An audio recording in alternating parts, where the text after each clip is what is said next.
Today is July 18, Friday, 2025. Update on Mazi Nnamdi Kanu's court case. We just received an update that the case has been adjourned to 10th of October 2025. And the reason this case was adjourned was because lawyers are going for holiday. The same game that is being played. Just pay attention and watch the updates from his lawyer. Then I'll come back and review some certain revelations that we have received on the ground, which I may not be able to put out here, but I will say it with my mouth because there is an underground agenda that is going on right now about this case. Just watch the update first. Been concluded. As you already know, my name is Aloy Imako. I'm addressing you from the steps of the Federal High Court in Abuja. We do have an embargo on addressing the press, but not on giving an update. So I'm here to give an update within the framework and within the restrictions placed by the court in addressing the press. With me here are some of our brothers from the United States who came into Abuja 2 days ago to observe these proceedings and show or demonstrate their solidarity with Nnamdi Kanu and Ndibayi.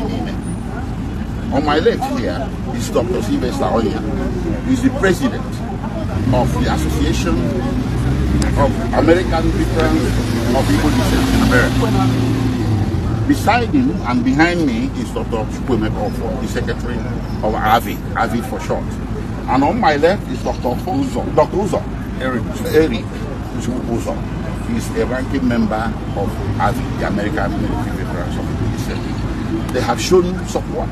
Their presence in Abuja underscores the support they have shown to Onyendu since the rendition in 2021. And the support has been very consistent and really very significant and highly helpful. With me here as well, on my right, far right, is Honorable Obi Nigeria, the former member of the State Council Assembly, whose presence and support around us has also been very significant. And to my left is on Justice Yes. He's a very good friend of ours and a good friend of Onyendu. As a matter of fact, I'm going to be meeting with Onyendu later today. And I've met the Writers Council. Yes. A ranking Igbo man who is very patriotic to the core. And we have everyone, our friend from Igbo. For worry, worry. Sounds very good. And of course, we have Ebogu, we have Chemenye, we have all our brothers here that I can't mention, my sisters. Please, what happened is this. Today, we made a no-case submission.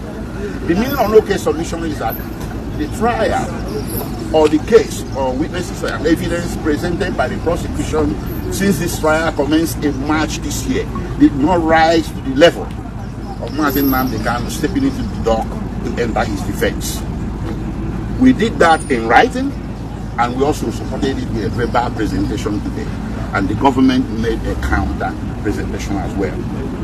Today, unfortunately, happened to be the last day of the sitting of the judge handling this case before he was on vacation for 2 months. So the case has been set down for ruling on the no-case submission for October 10th. If the ruling goes in our favor, Mazi Nnamdi Kanu will stand the discharge unacquitted. If it doesn't mean he has been convicted, but he will be called upon to enter his own defense. And that is when we are going to see the defense we are going to enter, if at all necessary. We have not entered our defense since the beginning of this case because the procedure has not come to that point. And we pray and hope that it will never do. That on the 10th, the matter will be over. But if perchance it doesn't, we are ready to proceed. To do so. Thank you very much. This is just the major reason, okay, for the postponement or the adjournment to 10th of October. Now, by the underground information that we have received so far, this case will enter January before a major thing will happen. In this year, there are 2 sittings that will happen. One is this 10th of October. There's going to be another sitting at the end of October or early November. End of October or early November. Pay attention to this. Today is the 18th day of the month of July, Friday, 18th day of July, 2025. There's going to be adjournment after the 10th of October to either end of October or early November. And after that particular meeting, they will still adjourn the meeting to January. They will adjourn the meeting to 2nd or 3rd week of January. 2nd or 3rd week of January. Let's pay attention to this. This is a game, all right? Omotosho is under serious issue.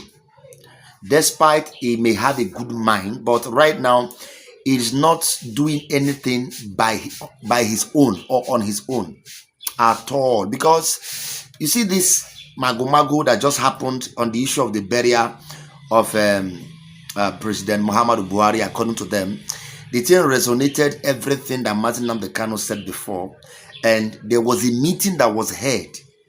There was a meeting that was held because the thing they're supposed to do and the things they're supposed to announce, they couldn't announce it because Nigerians were not ready. And if you pay attention, you discover that there is no single world leader that sent a condolence message or sent a condolence letter to Buhari's family or Nigeria as a country. No one. If you have one, show me. So apart from that, because of all those things, there have been a problem.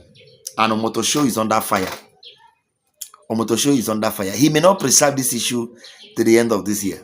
He may not preside this issue after the 10th. After the 10th of October, Omotosho may not continue to preside over this issue. Just watch it. Let's see how it plays out. Our prayer is God keep Nnamdi Kanu safe and sound. And by the help of God and by the help of all people with conscience, it will come out. Because the truth is this, it is political. There is nothing they are doing. There is no case, there is no defense, nothing. This is just about manipulation. They want to keep him there. As far as atmosphere is calm, as far as the Igbos are quiet, as far as there is no kind of protest, as far as there is no kind of anything at all that is disturbing the government, they believe that if they can keep him there as long as possible, that government will keep on running.